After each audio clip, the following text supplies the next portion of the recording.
now that you have gone live. Okay.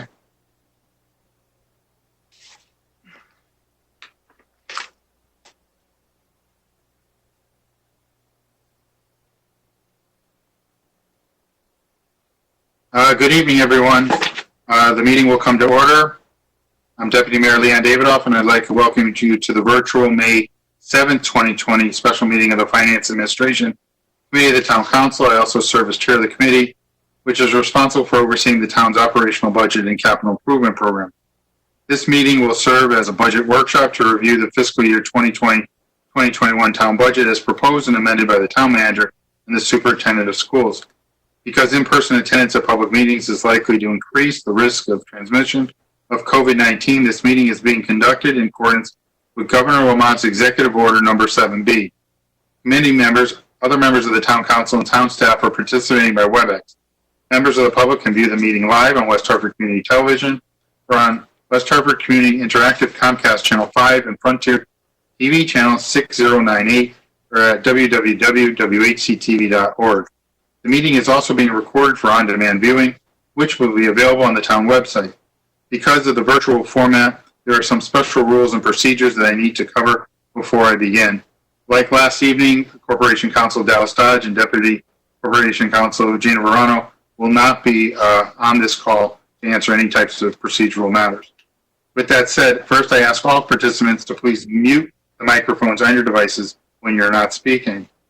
Second, pursuant to Executive Order 7B, all speakers must state their names and title each time they speak. Also, councilors should not address other participants directly. Comments and requests for information must be made through the chair. After you state your name, simply preface your question or comment with "through the chair," and when you are done, I will recognize the person who is most appropriate to respond. Although these practices may feel rigid and awkward, they will ensure that the meeting is conducted in an orderly fashion that members of the public who are listening can understand the discussion. Third, we will receive a presentation tonight from Town Manager Matt Hart and Finance Director Pete Privatero. For organizational purposes, I've asked them to divide their presentation in basically two parts. During the first part of the presentation, they will discuss the capital improvement plan that they are proposing. When they are finished, I will call on members of the council so that they can comment and ask questions. I will begin with members of the committee, then I will turn to the other members of the council who are present, alternating between councilors from each party. When I call on you, you may either provide comments or request information through the chair. I will then direct one of the participants to provide relevant information if appropriate. Each councilor will have the floor once, and you will have 10 minutes of time, inclusive of the time to take staff to answer questions. During the second part of our workshop this evening, we will just have general budget deliberations that if you have any questions, comments, need further clarification, that would be the time that we would do this, so that we've basically gone through the review of the entire budget in each of the individual departments as well as the capital improvement. And we can basically have a discussion to answer any questions that may seem unclear so that we can get to a better position as to where we would be prior to our budget adoption, which is scheduled for Tuesday evening.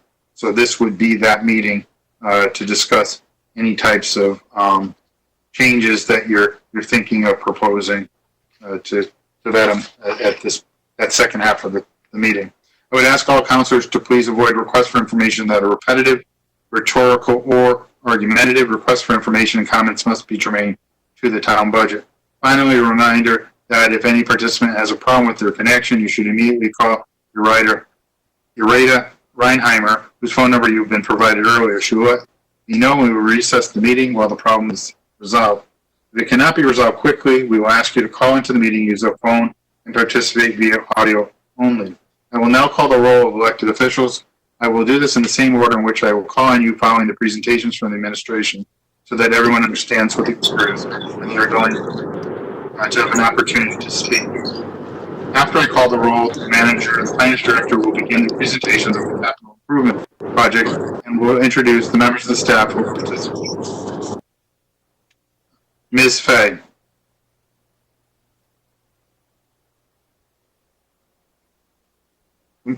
Ms. Fay.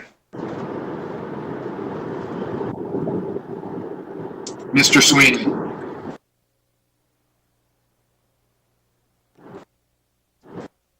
Mr. Sweeney. Here. Mr. Gold. Present. Ms. Kerrigan. Councilor Kerrigan here. Mr. Williams. Present. Mr. Winograd. Here. Ms. Blanks. Present. Mayor Cantor. Here. Town Manager Hart. Thank you, Deputy Mayor Matt Hart, Town Manager. Thank you all for joining our meeting tonight as we review our capital improvement program, as well as other questions you may have related to the proposed budget. We do have a number of directors and other staff with us tonight to assist with questions. We have Peter Privatera, we have Bob Palmer, Mark McGovern, Wayne Martin, Ellen Rubino Turco, John Phillips, Greg Priest, Vernon Riddick, as well as Patty Lewis. So we have a pretty full contingent of folks to assist with tonight's discussion. I would like to start with an overview, as the Deputy Mayor has requested, of the proposed capital improvement program. I will then ask through the chair, Mr. Privatera, to supplement my comments. So if you have the capital improvement program in front of you, if you could turn to page 3.1, I think that would be most helpful. And if you do not have the book, you can access it through Board Docs. You will see a link if you have the agenda open on Board Docs. In the purple print that Jerida has highlighted, she has inserted a link to the proposed CIP. So I'll just wait for a moment or two for everybody to pull up that page. We'll start with 3.1. So we do prepare a 12-year capital improvement program, and it serves as a good planning tool for the town, for the staff, for the council, and for others, such as the Town Plan and Zoning Commission. But we tend to focus more on the first 2 years of the plan. So that's where we are allocating the funding. And then the out years, we will adjust on an as-needed basis when those projects come closer in terms of the schedule. Looking at the top of page 3.1, you can see the major funding categories that we use for the capital improvement program. And for those of you who are new, let me spend a little bit of time on this. The first category you will see is bonds, and those are typically general obligation bonds. GO bonds, finance, they provide the bulk of the financing in West Hartford for our capital plan in any given year. And you will see in the first year of the plan, we're looking to issue approximately $16.8 million to finance either all or a portion of projects related to the plan. The next category is capital non-recurring expenditure fund. And that fund we use to finance typically smaller projects, such as the purchase of smaller pieces of equipment. And we build up the CNRE over time when we have funds available. For example, when we have a surplus in any one given year, we may ask you for your authorization to transfer some funds to the CNRE. The next major category you will see our grants. Consists of grants. Those are typically federal and state grants that we would utilize to finance various projects. And lastly, the other category, those generally consist of transfers from other funds to the capital fund to finance a particular project. And a good example would be Westmore Park. You'll see Westmore Park improvements towards the middle of the page. Westmore Park has a dedicated trust fund, and periodically we will rely on that fund to help finance all or a portion of a project at Westmore Park. Moving on, so that's a snapshot of the revenues you see in total for fiscal year 21. We are proposing a capital plan of a little under $21 million, excuse me. So now looking at the expenditures in the first year of the plan, you see the major expenditure categories on the left-hand side. And for those of you who are new, we use the same general categories each and every year of the plan: transportation and circulation, all the way down through rolling stock and miscellaneous equipment. Transportation and circulation, that typically includes our road projects, as well as things related to other infrastructure, such as stormwater and traffic system management. For FY21, a couple of things I would highlight. As the veteran council members know, we have a target where we seek to pave 10 miles of road per year. In recent years, we have fallen short of that due to funding constraints as well as the cost of construction. However, next year we have budgeted some additional funds to help us get closer to the 10 mile per year mark. I would also note that the neighborhood street reconstruction, the second item under this category, that has been a 30-year initiative, 30-plus year initiative. It started back in 1988, where we have been working to reconstruct every neighborhood street in town, and we expect that that program will conclude in FY23. Also for next year under this category, we have included funds to complete the road diet trial for North Main Street, which the council approved last year.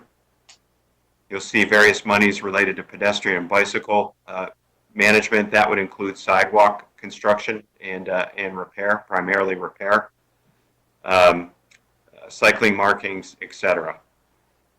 Stormwater management, that category we expect to increase in the coming years. As you probably all know, we have commissioned a major study looking at our stormwater needs in town.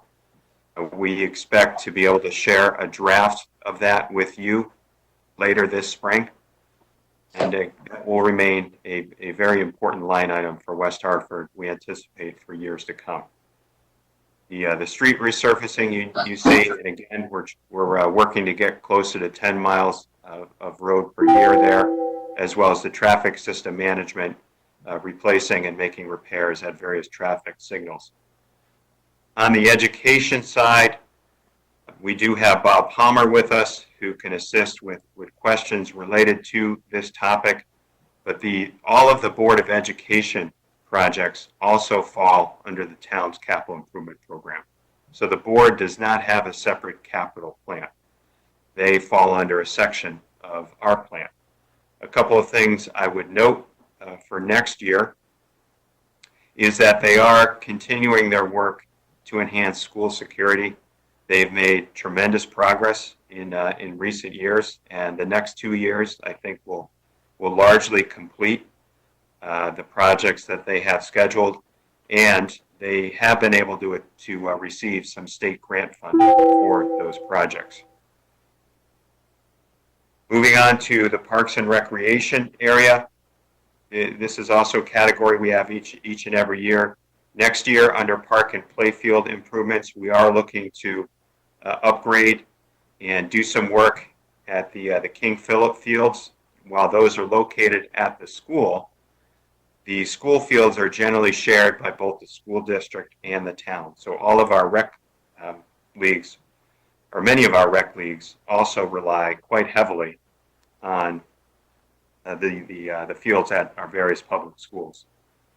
You see Westmore Park improvements under there as well, and outdoor pool improvements, where we would be planning to do some design work for both Kennedy and Eisenhower next year. Under town building improvements, a couple of important projects there that I would like to highlight. Our animal shelter is quite dated, as you may know. It no longer meets code. We are looking to replace that. That project has been on the books for a little while now. We also have an interior police shooting range. It's under the Public Works building at the Brixton Street complex. That's an important asset for us. It's been in place for some decades now, and it needs an upgrade. Our recycling center modernization plan, that is a plan to upgrade the entire Brixton Street complex. We would like to build more of a full-scale transfer station at that location, like many towns have, so that we can better serve the public. This project is in the design phase. The sum of money you see scheduled there would be for construction. However, we are still in design, and we don't think it's likely that we will be able to proceed to construction in FY21. We may or we may not. If we're not in a position to proceed to construction in FY21, we will not issue debt for that project, and we will push that project off to FY22. Town building improvements, that is a line item we have each and every year where we seek to fund various HVAC projects, any number of improvements at our town buildings. You see the energy conservation work there too, as well as a limited amount of money to handle paving at some of our town buildings. The next major category is governmental operations, and this primarily consists of communications infrastructure. We have as you can imagine, a large deployment of computers and related infrastructure that we need to maintain and replace on a regular basis. Revaluation, our revaluation is due for 10/1 of 21. We have not decided to push that off as of yet. It's still on schedule. We typically retain some consulting assistance to do the revaluation every 5 years. That's what that sum of money is for as well. And our financial management system, we have been upgrading. I think this will be the fourth out of 5 installments for that work. Last but not least, the category of rolling stock and miscellaneous equipment. This is where we replace all of our larger public works vehicles. Typically, we will issue bonds for those vehicles, and we will purchase smaller public works equipment out of CNRE. Town vehicles, those would primarily be police vehicles that we would replace, and you do see under the other category, $190,000. That comes in from grants as well as from the private duty fund that we have established. So when you see police officers working road construction jobs, a good portion of that money goes towards paying for police vehicles, and that's a very important revenue source for us for that purpose. And then you see the miscellaneous equipment line as well. Let me quickly move to the second year of the plan, and then I will turn to Mr. Privatera. So a good overview of the second year of the plan is on page 4.1. So if you just turn a tab, and you see all the same sources of revenue and the same categories of expenditures. For the second year of the plan, we would look to issue approximately $17.7 million in general obligation bonds, and then you see the other categories totaling up to approximately $24.7 million worth of projects. Under transportation and circulation, we would, again, engage in any number of road projects. You can see the stormwater management line would actually increase to a little over $2.1 million from the previous year. On the education side, would continue the school security improvement work, as well as some improvements at athletic fields. Something else that is very important to the board, and I think there's a little, actually this would be in the third year of the plan. In the third year of the plan, the board is looking for us to begin to upgrade the HVAC systems at most of the elementary schools, because most of the elementary schools do not have a modern air cooling system. Under Parks and Rec, for the second year of the plan, under the category of park and playfield improvements, we would be focused on the Sedgwick Middle School fields. Again, those are a shared asset. That would be the primary expenditure there. Those are a shared asset for both the town and the school district. And you see the work schedule for Kennedy Park Bathhouse, as well as some more modest improvements at Rockledge, which would be funded with monies coming from the golf course. Under the town building improvements, you would see you see funds for the actual construction of the animal shelter and the shooting range. The design money is in the first year of the plan. The construction funds are in the second year of the plan. Town building improvements, again, that is just a conglomeration, if you will, of needed projects at a whole host of town buildings. Under governmental operations, communications infrastructure, primarily computers and related equipment that we need to purchase each and every year. And I believe the final installment to complete the financial management system upgrade in that second year of the plan. And then last but not least, under rolling stock, the replacement of some public works vehicles, additional police vehicles. We have a replacement plan where we seek to replace some number each and every year. And I think we have some smaller fire vehicles built in as well. So that is a quick snapshot. One other point I'd like to emphasize before I turn to Mr. Privatera. We're all acutely aware of our financial situation, the evolving financial situation. We generally issue debt in the January timeframe. So we're going to be very judicious and careful in terms of how we approve and release the start of various projects, because depending on financial conditions in January, and we will consult with you on this, we may decide to finance only what we would, these are all priority projects, but we may decide to pare the list down even further in an effort to control debt service in the out years. Right now, we are not planning to do that, but we have talked about a contingency plan in case we are in that position, in case we do want to issue less debt. And again, the debt we issue in FY21 would not impact debt service until FY22. But we do want to be careful in how we approach it. Deputy Mayor, that completes my overview, and I'd like to now turn to Mr. Privatera. Thank you, Mr. Hart. Mr. Privatera. Thank you, Deputy Mayor. Pete Privatera, Director of Finance. Thank you, Manager Hart. I think that was a pretty comprehensive overview. I think what primary concern we have is debt service is a large line item in our budget.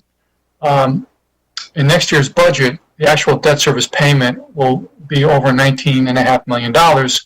We were able to mitigate that because we had planned on some specific usage of prior year surplus and bond premium. But moving forward, I think we're all concerned about next fiscal year, but I think the greater concern is going to be about the year after that. There's a lot of uncertainty for fiscal year 22. And as Town Manager Hart stated, he decided that we were going to go in with the existing plan. However, we were going to talk to all the directors and see what had to be done and prioritize the projects, what we can hold back on. And if a decision is made that we're going to hold back on some projects, and Town Manager Hart discusses that with council, then what we would do is hold them back and deauthorize those projects at the end of the year, and hopefully have them reauthorized next fiscal year. So again, our concern was that we want to manage debt service. We don't want to maintain that high level of debt service payment.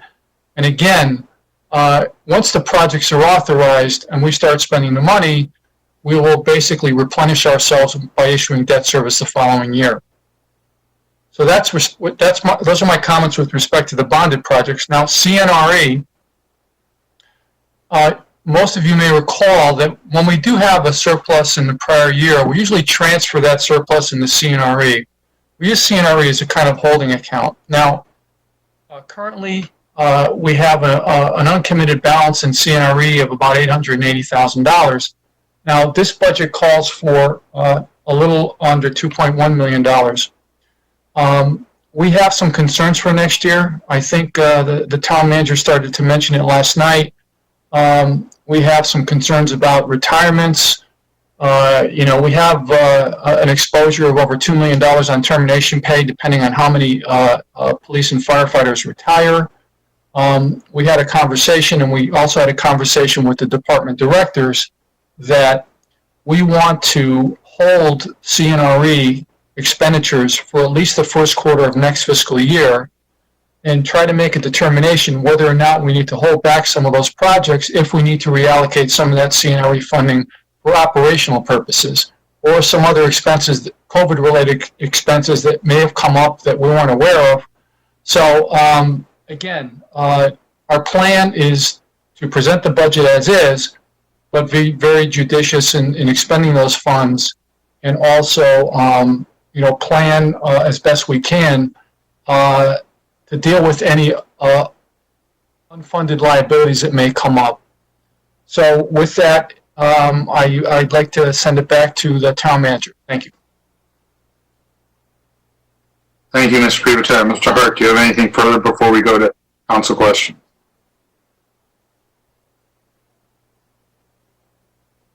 Matt Hart, Town Manager, Deputy Mayor, I do not. We're now available for council questions. Thank you, Mr. Hart. With that said, Ms. Fay?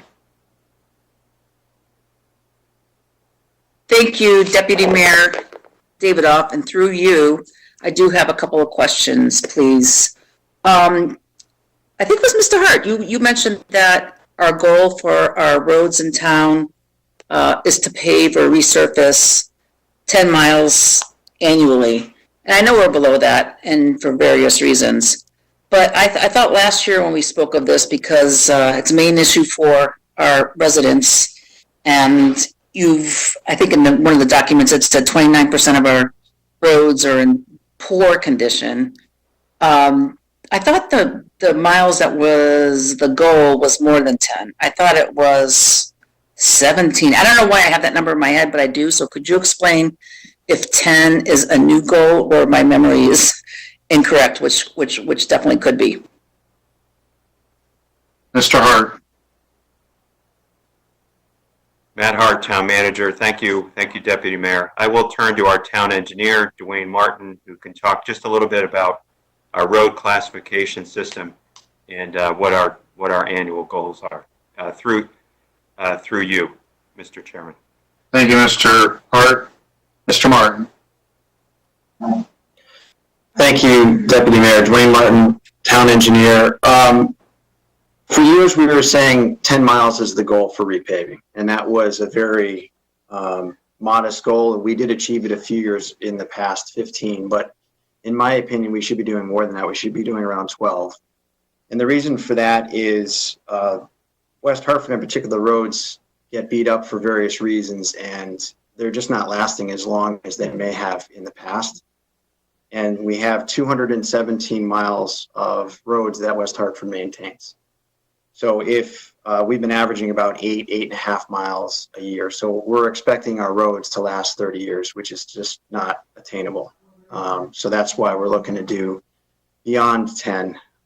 So if we can get to 12, I think we're looking at approximately 20 to 25 years, depending on the type of roadway, which is more attainable with good maintenance. So I always say 12. I would accept 10, but we typically aren't able to reach 10. One other comment on that is with the CIP funding that's set in there currently, we would get very close to doing 10 miles this year based on the roads that were on the list for repave. Thank you, Mr. Martin.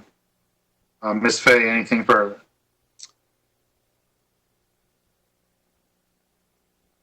We can't hear you, Ms. Fay. These microphones. Councilor Mary Fay through Deputy Mayor Leon Davidoff.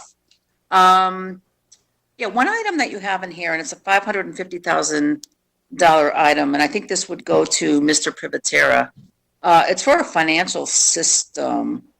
And I thought that was an item that we budgeted last year and that you were obtaining a new financial system because the one that you had bought really not long ago, fairly recently, for about $500,000 as well, didn't deliver what you were seeking. So you were going to buy a new system. So why is that showing up again in this year's budget projection? Thank you.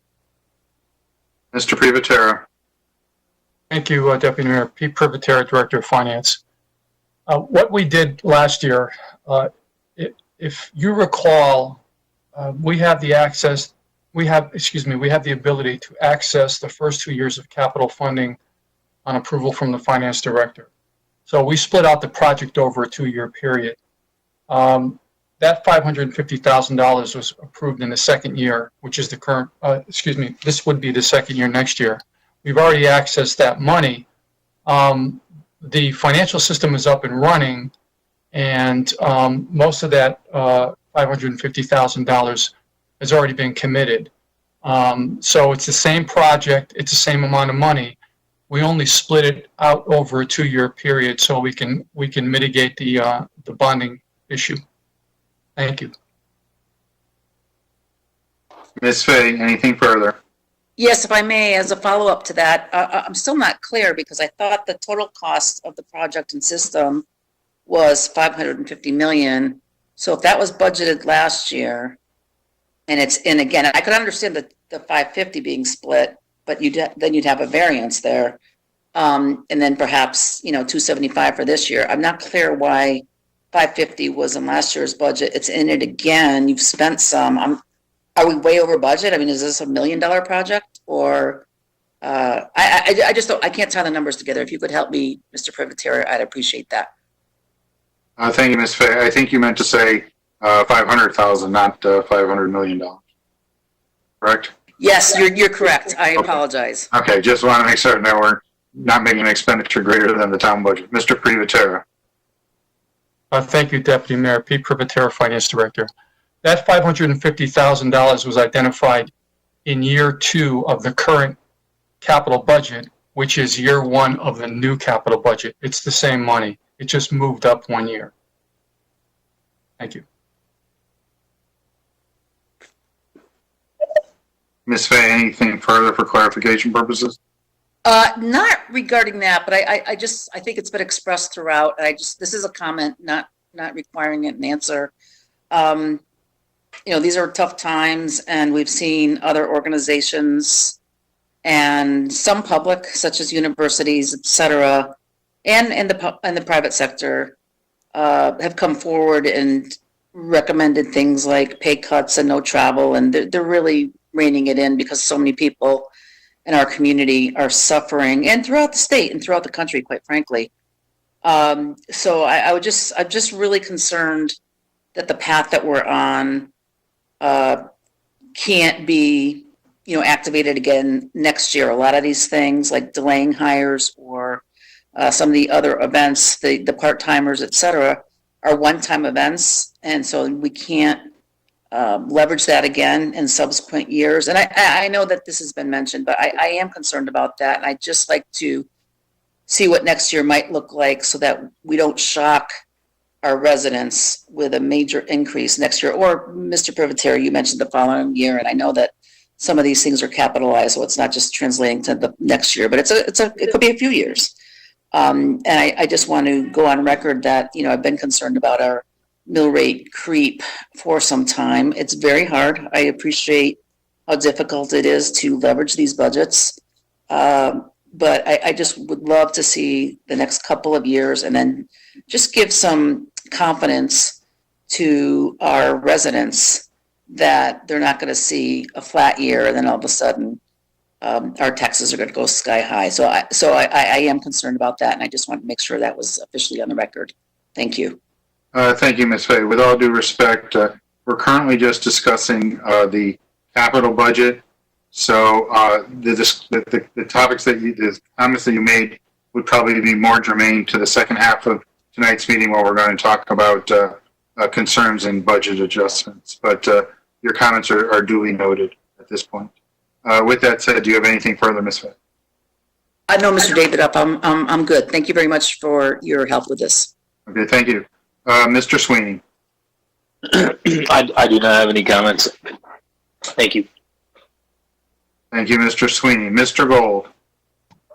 Thank you, Mr. David, off and through you. I do have a couple quick questions and comments. Number one, it was nice to hear from you, Mr. Hart, and you, Mr. Privatera, dealing with the CIP and what we're dealing with and how fluid it is, so that we can pivot if needed in year 2 and 3 and 4 and 5, as Mr. Privatera expressed concern with as well. And I think we all understand that, and the ability to pivot is important here. I do have, I guess, to that point, and I just want to make sure, Mr. Hart, that everything has been prioritized in this upcoming year for the capital improvements. And, you know, we are looking at each one specifically and make sure that they are essential or not. To that end, I do have a couple of quick questions. The pools are closed. I noticed there's a $60,000 touch on the pools for outdoor maintenance. I'm assuming that's absolutely necessary this year, even though the pools are not going to be open. And number two, if you can address the shooting range. How many, I guess my question is ultimately, how many hours are logged on that shooting range? Is there mandatory required training that has to be done through that shooting range? And is there an opportunity, perhaps, and maybe Chief Riddick can address this, to share ranges with other towns and thereby create maybe revenue for our town going forward if we are looking to do capital improvements of $50,000 this year and $700,000 next year? Thank you. Thank you, Mr. Gold. Mr. Hart. And then I guess you want to probably call on Chief Riddick, correct? Thank you, Deputy. Thank you, Deputy Mayor. Matt Hart, Town Manager. I would first ask Ms. Rubino Turco to comment on the work schedule at the pools for the next 2 fiscal years. And then after Helen has completed that, through you, Deputy Mayor, I would turn to Chief Riddick to respond to Councilor Gold's questions. And thank you for your questions, Councilor, regarding the shooting range. Thank you, Mr. Hart. Ms. Rubino Turco.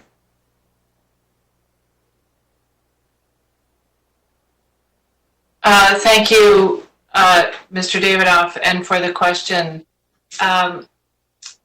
If pools are closed this summer, certainly the work that is in this line item would be somewhat diminished. So what you need to understand is that Parks and Recreation does not carry an operating budget for pools and for Parks and Playscape. That's why they're in the CNRE area. So any renovation or improvements that we make to our pools and to our playscapes and parks come from this kind of money.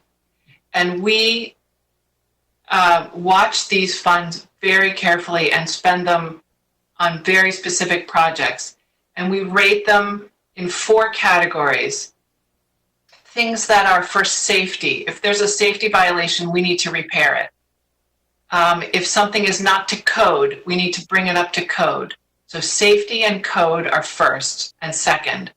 The third thing is, will this investment save us money over time?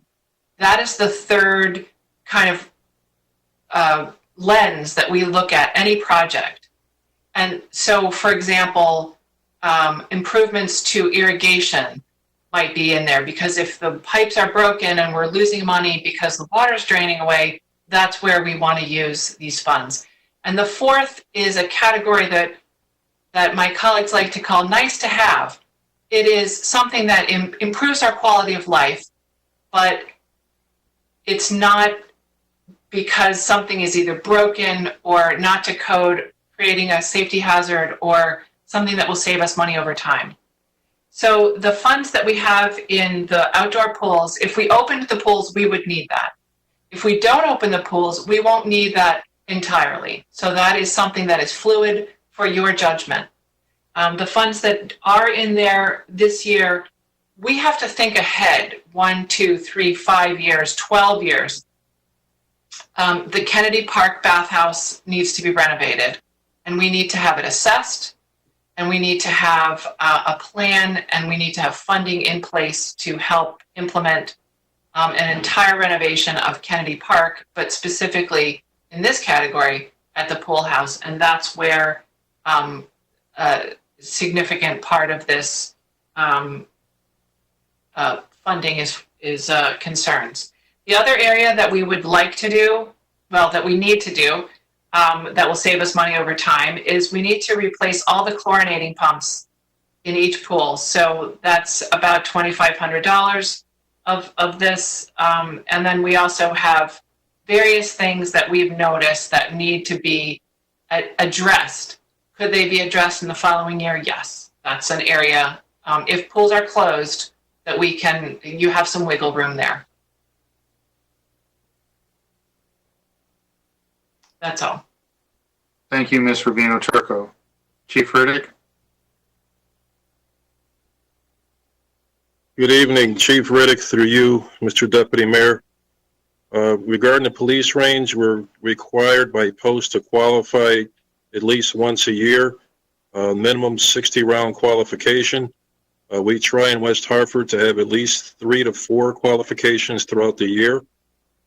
In addition, regarding regionalization, we did explore that about 1.5 years ago. We reached out to some of the CAP region municipalities. There was an interest, but the bottom line is no one had the cash to back up the interest at this time. And out of respect for those chiefs that I spoke to, I won't name the municipalities, but we did have those conversations. And given what's going on economically now, I don't see that coming to fruition in the near future, but we are willing to circle back and have those dialogues going forward. Mr. Gold, any further questions or comments? I'm all set now. Thank you. Thank you, Mr. Gold. Ms. Kerrigan? Councilor Kerrigan, through you, Deputy Mayor. Thank you for the presentation. With respect to the HVAC system and the elementary schools, I can remember at time the teachers were taking it upon themselves to purchase window units and then they were being installed. So I'm curious, what type of systems are we talking about, and are we looking at the least expensive way to cool down the classes, recognizing that it's a limited use because of the hot weather? Such things as those window units as well as those standalone units. That's one question. And then with respect to regionalization, if you want to call it, but sharing the dog pound with another town. Thank you. Mr. Hart? Thank you, Deputy Mayor Matt Hart, Town Manager. Thank you, Councilor Kerrigan, for those questions. Let me touch on the animal shelter. Chief Riddick can elaborate on that, and then I would like to turn to Mr. Palmer to answer the questions regarding the HVAC systems at the public schools. So with respect to the animal shelter, like the shooting range, we have approached our neighbors to see if they would be interested in sharing the facility with us, particularly some of our smaller neighbors. I had that conversation with them, probably 2 years ago now. And at that point in time, there was not significant interest, and actually a number of our smaller neighbors are already sharing an animal shelter with 1 or 2 other towns. But I do think it's a conversation that we could continue to have. We could also maybe, I would ask Chief for his thoughts on this. If there's another municipality that has even a more temporary need, we could enter into an arrangement like that with another municipality where they could utilize our shelter in a limited capacity. But we have not identified one single partner to work with that facility, and we are designing it more just to meet West Hartford's needs, perhaps with a little bit more capacity. Designing it to serve West Hartford. I'd like to now turn to Chief Riddick, if I could, Deputy Mayor, and then to Mr. Palmer. Chief Riddick. Good evening, Chief Riddick speaking through you, Mr. Deputy Mayor. Again, about a year and a half ago, we did explore this avenue too. Assistant Chief Coppinger was the point. The appetite, I'm not sure who that is. The appetite for this venture was not the same as the shooting range. And as the town manager definitely explained earlier, a lot of the surrounding towns were sufficiently satisfied with their material and their facilities. And again, we're willing to have the conversation, but the demand really isn't there. Thank you, Chief Riddick. Just a reminder that if you're not the speaker, please mute your device. Thank you. Mr. Palmer. Thank you, Mr. Deputy Mayor. Bob Palmer, Director of Plant and Facility Services. To answer the question regarding HVAC, we don't permit teachers to bring their own air conditioners. And so if an air conditioner, a window air conditioner is required for student health reasons, then we certainly buy and install that through the district. So we don't ask teachers to do that, and we also don't permit them to do that. There's a lot of concerns with electrical loads in the older school buildings about doing that, so it's a tricky situation. As far as HVAC improvements that are scheduled in fiscal year 23, the major factor in that in HVAC improvements is fresh air. The majority of our, as Mr. Hart had indicated, the majority of our elementary schools do not have modern fresh air systems. So really the intent there is to provide fresh air into the buildings. But at the same time, we will certainly look at and consider air conditioning, because it would most likely make sense to do that at the same time if that's the route we choose to go. But if we do not have the funding, we would pursue this air conditioning.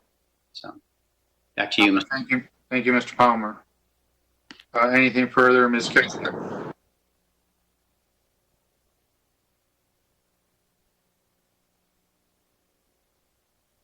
Ms. Kerrigan, anything further? Can you hear me? Yes, we can. Anything further? Yeah, Councilor Kerrigan, through you, Deputy Mayor, no, thank you very much. Thank you, Ms. Kerrigan. Mr. Williams. Thank you, Mr. Deputy Mayor. Through you to Mr. Hart, I guess my question and concern is, why wait till January to get this down to sort of what I think can be described as essential? The economic news is so bad and the outlook is so poor that I think it may serve us well to get ahead of that, make those decisions now to give us less of a tax burden on residents who are losing their jobs, taking furloughs, pay cuts, and also give us more flexibility next year. Sort of the theme I've saying the last two meetings. So when you see little things like $350K and RNE for old computers to be replaced with new computers, do we really need $350K, or do we need $275? Or to Helen's discussion earlier about the pools, do we need the $60K, or maybe it's $10K? Why aren't we making those decisions now as opposed to January, when the outlook could be worse or better or what have you? It just seems to me that the situation is so dire that we should be doing everything to break it down to essential at this juncture. So thank you, Mr. Deputy Mayor. Mr. Hart.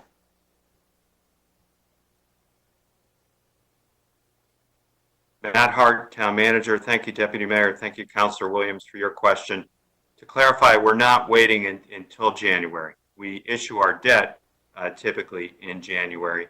We have already done a priority ranking under each of these categories. To begin with, when we prepare the annual CIP, we use something of a ranking system to come up with the projects that are in the plan.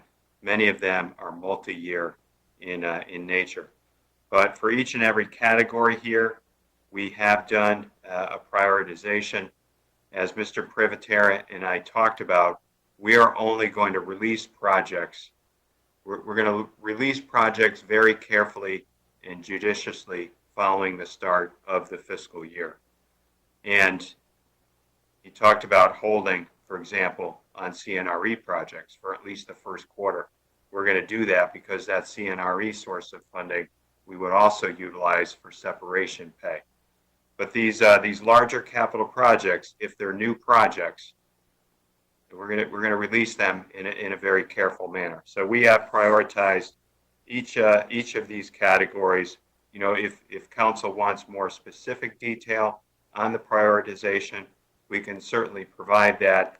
Our plan was to update the Finance and Administration Committee at its monthly meetings as to where we stood with the capital plan. We could also, however, be in a situation where, depending on how markets perform, where it might be a favorable environment to issue debt and complete some of these projects, in particular road projects. So that was one of the reasons why we didn't knock anything out of the plan altogether at this point in time as well. Deputy Mayor, I'd like to ask Mr. Privatera if he could supplement my response to Councilor Williams. Mr. Privatera. Thank you, Deputy Mayor Pete Privatera, Finance Director. Mr. Williams, what this does is it gives us flexibility. It's certainly a lot easier to deauthorize a project at the end of the year than to cut it now and find that you need to move forward on it and go back to council and have a supplemental appropriation for a bonded project, which would require a public hearing. This is all about flexibility. What we're trying to do is we're trying to manage what we have, and if we cut some projects only to find out in mid-year that we actually needed that money for something, for instance, stormwater management, if we cut that and all of a sudden something happened and we needed to access that money, but it wasn't there because we cut it, then that would create a problem. But if we manage all the projects individually, then the town manager can make a recommendation to council that the following projects we're not going to act on now. We may not act on them during the course of the year, and if we don't, we will deauthorize those projects and discuss them as part of the following year budget. Again, I think that gives us more flexibility, and this will not affect next year's budget because this is a capital expense. It would affect the following year's budget in 22.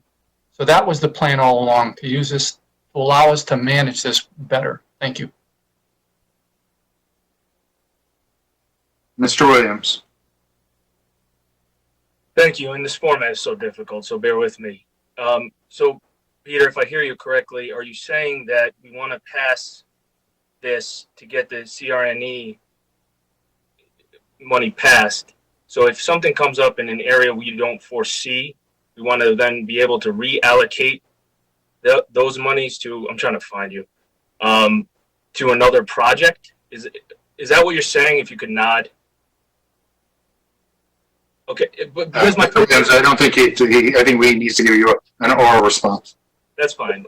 Because my point is, if that's the case, why don't we just budget money where we think the issues are going to be? I'm just confused about this dynamic here.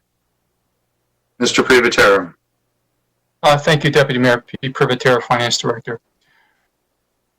There's a distinction, as you know, between bonded projects and CNRE. Obviously, we didn't change the bonded projects because it gives us the flexibility to manage them. We're not saying that there is no need for the CNRE. We're saying that there is a need for the CNRE, but what we're saying is we're not sure if there will be a greater need for those funds coming down the road. We're not sure how many people will retire. We're not sure what that termination pay would be. And it may come to a point in time where the town manager will have to make a decision. Well, you know what? We need half of that money for termination pay, and then we're going to have to reevaluate how we're going to spend the other half of that money on these CNRE projects. So again, all it does is it gives us a little additional flexibility rather than cutting the CNRE in half and then asking department directors to come back next year and ask for it again. Thank you. Mr. Hart. Thank you, Deputy Mayor. Matt Hart, Town Manager. Just to add on to Mr. Privatera's comments, Councilor Williams, recall that the CNRE, the Capital Non-Recurring Expenditure Fund, that's a relatively small component of the larger capital plan. The bulk of the financing for the larger capital plan would come from the bonds. So the CNRE, as Mr. Privatera described, we would rely on that source of funding for separation pay in addition to the smaller capital projects. We did not think we were in a position where we could budget an additional fund for separation pay or termination pay. So if we're in a position where we have a large number of retirements next fiscal year, we're going to have to draw on CNRE, and we're going to have to hold on some of those smaller projects and equipment purchases. With respect to the larger capital plan, those projects that we plan to finance through bonds and grants, we have also already prioritized all of those. I have asked each and every staff person on this call to help us do that. So we're going to be very careful in how we go about approaching new projects, just to check economic conditions to make sure that we are in a good position to proceed with that particular project and to issue debt this coming January. And we will keep the council informed through the Finance and Administration Committee. And as Mr. Privatera explained, if we feel as though we need to scale back some number of projects, we will ask you to deauthorize them at some point during the fiscal year. Mr. Williams. All set, Mr. Williams. Mr. Winograd. I have no questions. Thank you very much. Ms. Blanks. Thank you, Deputy Mayor. I have no questions at this time. Thank you. Mayor Cantor. No questions, thank you. Okay, so we basically have gone through all the councilors who had any questions or comments with respect to the capital plan.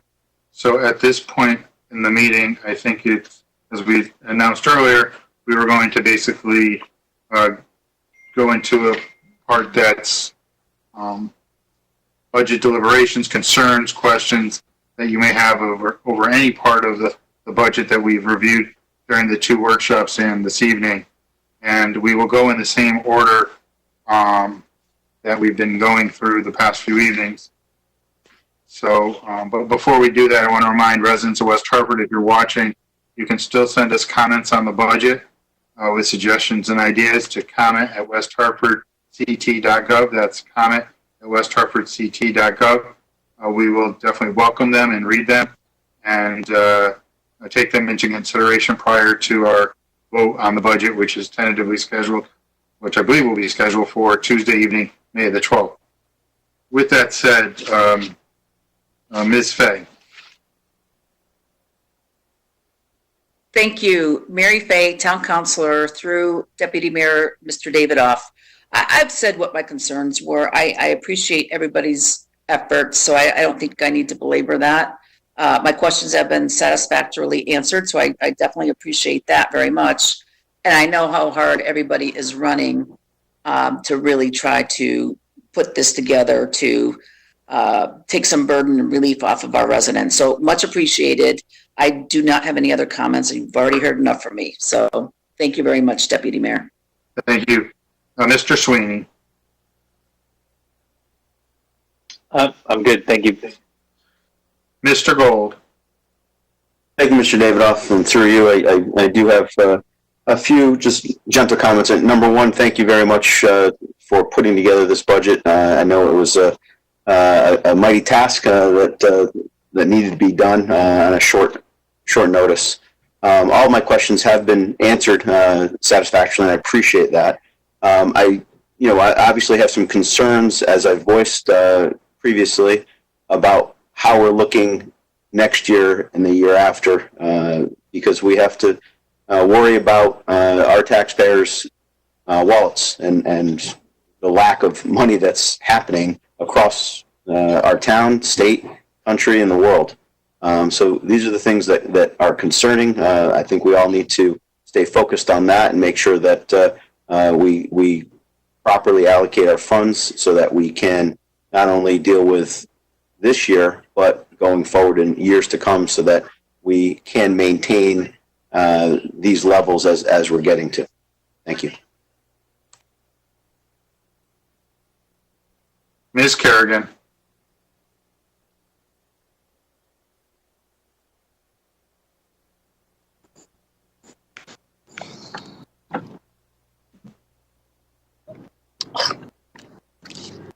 Councilor Kerrigan, through you, Deputy Mayor. Can you hear me okay? Yes, we can. Thank you. I apologize. After you said that, now we can't hear you. We cannot hear you, Ms. Yeah, I have a Ms. Kerrigan, we cannot hear you.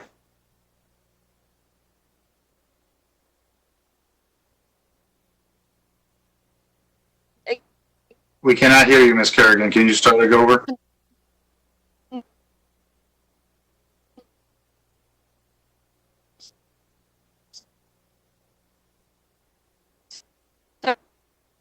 Ms. Kerrigan, we cannot hear you for some reason.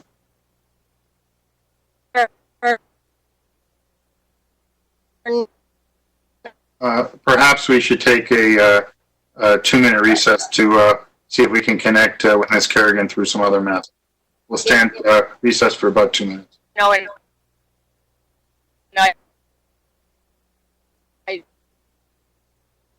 know.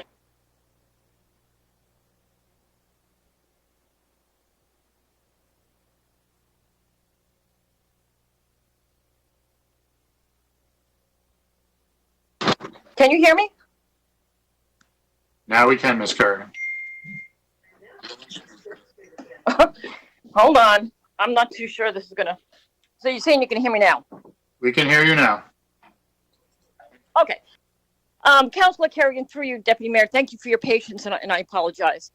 So my question / concern or comment is we've all received massive emails from residents concerned that in this dire situation that we find ourselves in, that the library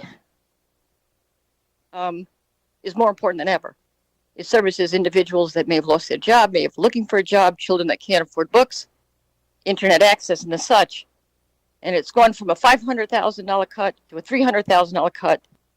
And everyone is concerned for others, quite frankly.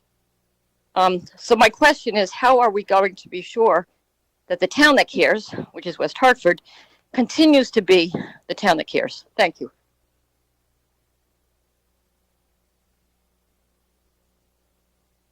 Thank you, Ms. Kerrigan.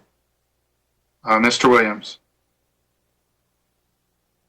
Thank you, Mr. Davis. I'll be just brief. You know, one of the things I'm been consistently concerned about is the growth of the town budget and whether or not it's sustainable. I've thought it has not been sustainable, and I'm very concerned about its growth in this year in particular, given the obstacles we all know are out there. And so, you know, there's 2 areas of concern. The first one is that, you know, 3 of our larger collective bargaining units haven't been approached about taking a pay freeze. I'm not talking about cuts or anything like that. I'm saying being held harmless. So that would make a difference with the gap, and I mentioned that the other night. And then the other thing I have to say, and this is no surprise, but I think Chief Priest and Chief Riddick are top notch, and I've been so impressed by both of them their entire tenure. I still have concerns about the direction of the fire department. That's no secret. Even if you look at this budget, our paramedic program is a budget driver. And I understand the context we're in with the pandemic, how that sounds, but it's true. It's continued to be a growing part of our budget.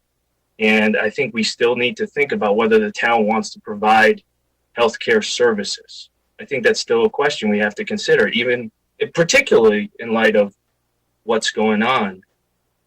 And we've never really done the analysis of whether or not it's providing a revenue to the town, because what we've done is talked about comparing responding to fire and fire rescue versus adding the paramedic program. We've never done the analysis of the paramedic program and the costs associated with it versus a more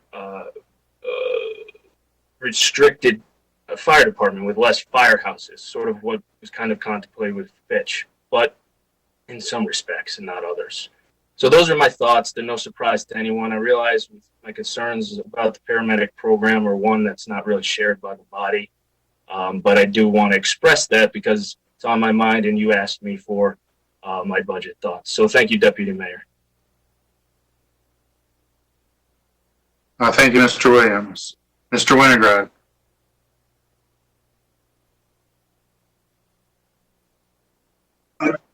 Thank you, Deputy Mayor Ben Winograd, Town Council. No, I have no comments at this time. Thank you. Ms. Blanks. Thank you, through you, Deputy Mayor David Off, Councilwoman Carol Blanks. I don't have any questions, but I just want to state a brief comment.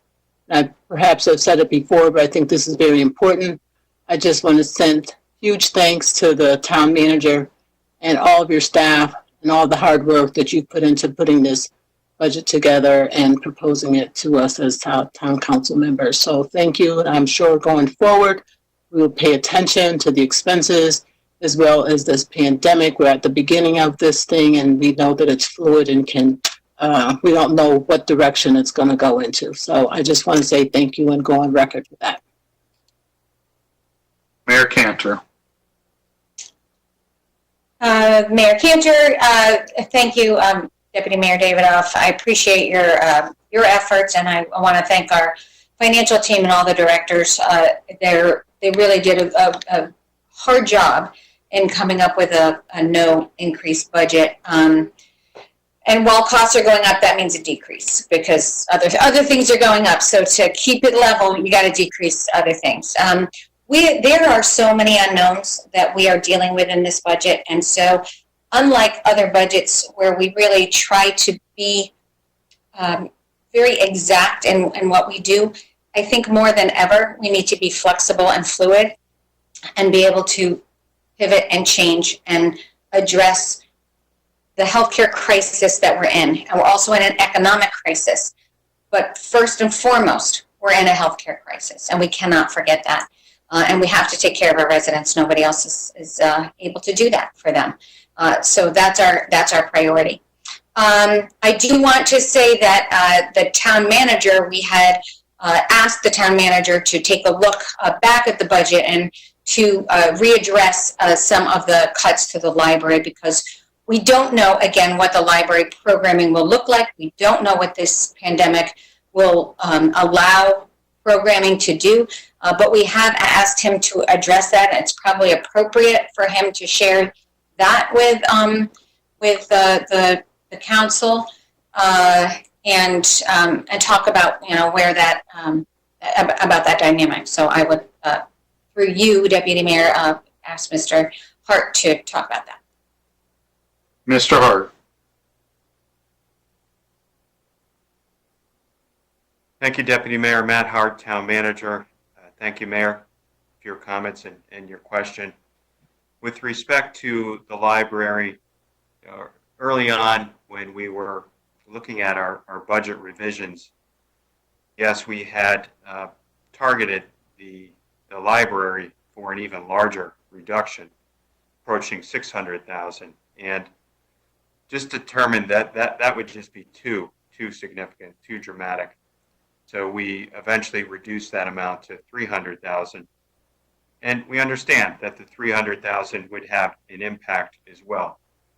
So at the mayor's request and suggestion, have looked at a scenario under which if the council were to restore $200,000 of that $300,000 cut, if you were to do that, the library would plan to run on a more limited basis for the roughly the first quarter of the new fiscal year, but then in October would be in a position to largely resume regular operations. And Noah Webster would be open 62 hours a week, I believe, under the regular schedule, and the two branches at 38 hours per week each. However, as the mayor also noted, we need to understand that this is a dynamic environment, and we don't know for certain, even in October, if the library will be in a position to open to its former schedule. If it's not, if the library is not in a position to reopen to full hours, maybe they're open more limited hours, they're not going to spend the same amount of money, especially on part-time personnel. So any money they do not spend of that 200,000 you were to reallocate would return to the town. That could be utilized to shore up other areas of the budget or potentially even to a reserve fund. Understanding that the out years, FY22 and FY23, are even more uncertain at this point in time. Mayor Cantor? Thank you, Mr. Davidoff. Thank you, Mr. Hart. I'll go now and say a few things. So when we thought that the process was going to be a workshop of the entire council, I didn't think that we would be having it done virtually.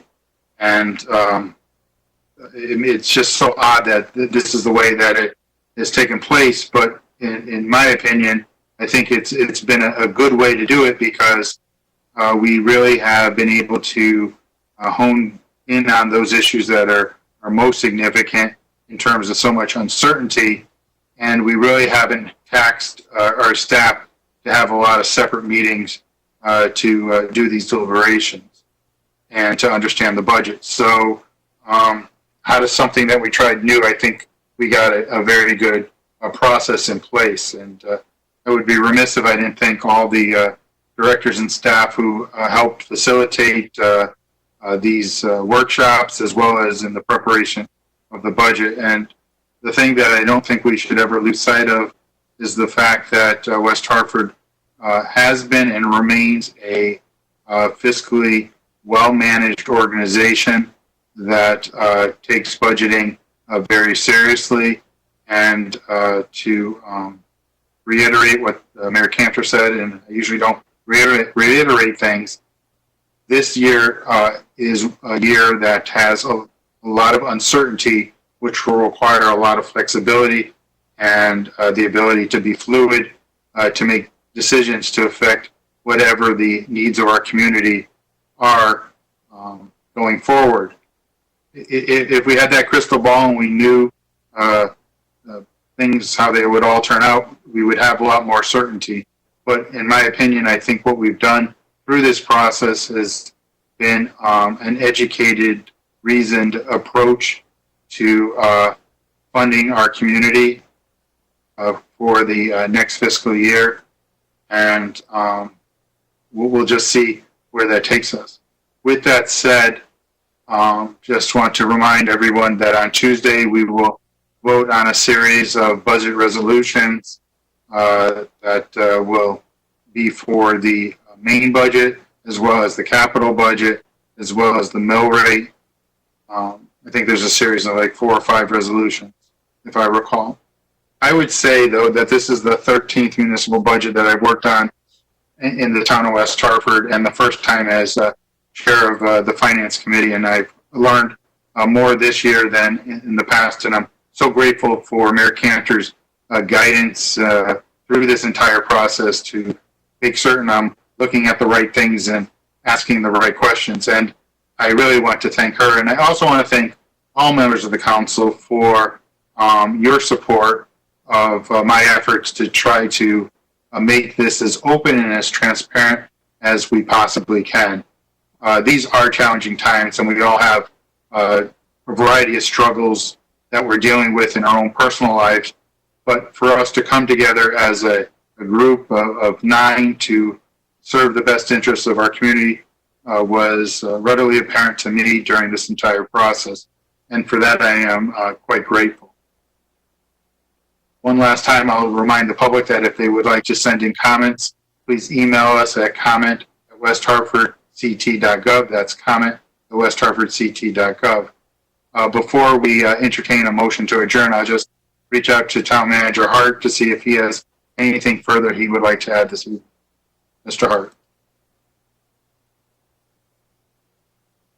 Thank you, Deputy Mayor Matt Hart, Town Manager. I would also like to extend my thanks to the council, as well as all of our directors and other staff who were involved in this process.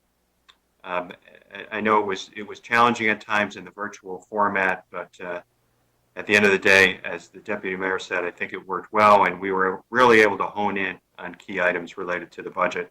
And I would also be remiss if if I did not thank Gerida Reinheimer from my office, who's quickly become a great addition to town staff for assisting us through these many virtual meetings. Thank you, Deputy Mayor. Thank you, Mr. Hart. And I too would like to thank Gerida for all her assistance. There have been challenging moments in each of these particular meetings, and she's been very professional and right on top of resolving the issues as soon as they occurred. So I truly appreciate her assistance in allowing me to conduct these meetings in a very efficient manner. So with that said, I'll entertain a motion to adjourn. Mr. Sweeney.